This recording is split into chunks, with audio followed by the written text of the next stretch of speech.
Талгаре, я не знаю, как живут в Талгаре люди, я вообще в шоке.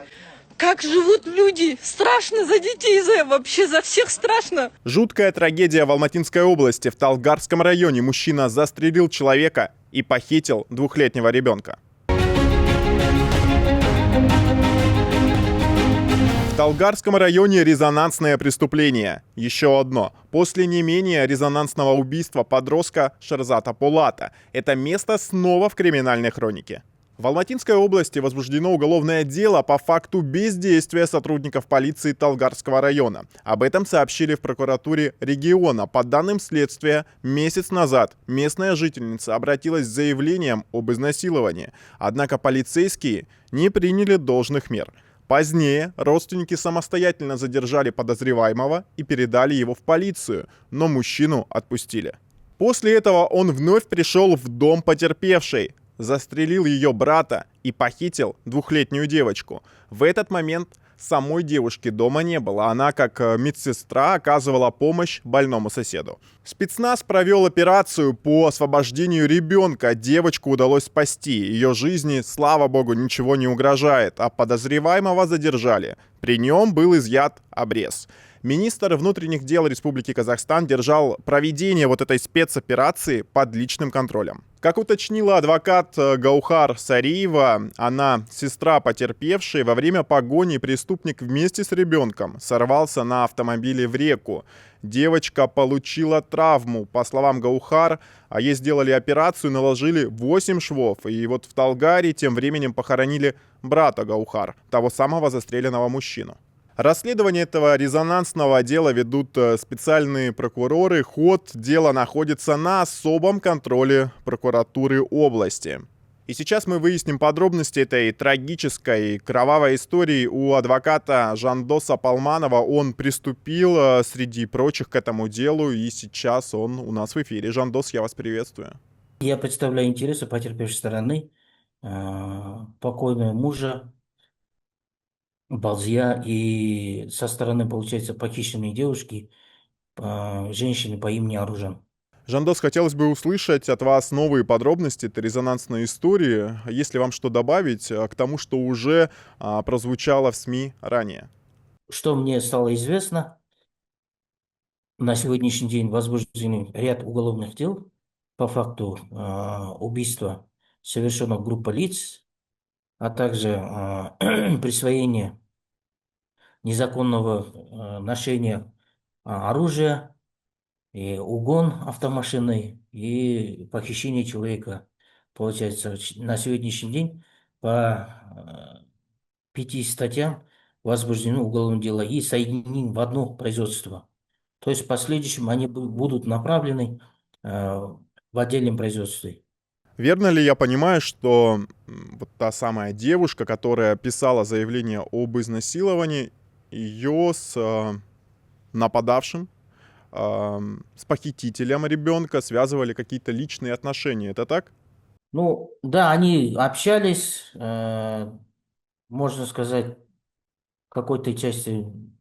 Они познакомились через ТикТок. Получается, подозреваемый направляет запрос, принимает запрос на подписку, в последующем они переписываются и начали потихоньку общаться и дружить.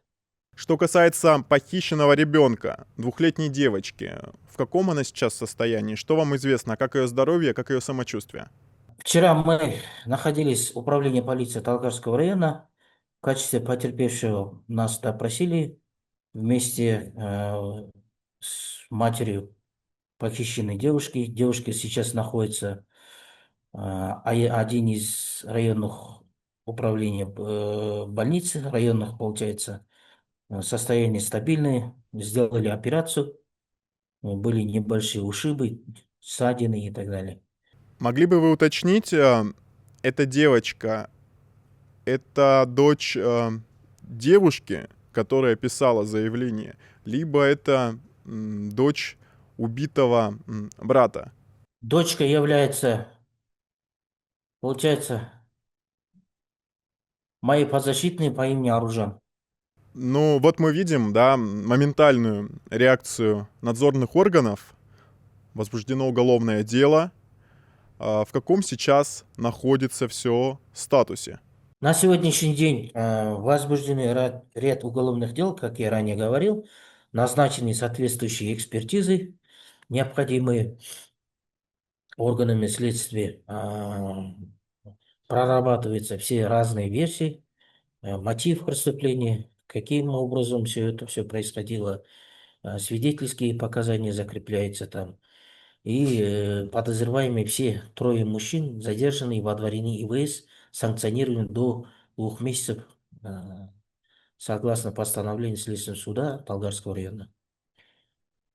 Сейчас что-либо говорить считаю поспешным, поскольку у нас на руках ничего нету, заключения экспертизы и так далее. Что касается убитого мужчины, что вам известно, как так вышло, что он погиб? Получается, брат заступается за свою сестру, ему несколько раз делает предупреждение устное, однако подозреваемый, игнорируя все это требования, взялся за ружье, не зарегистрированное, которое на себя.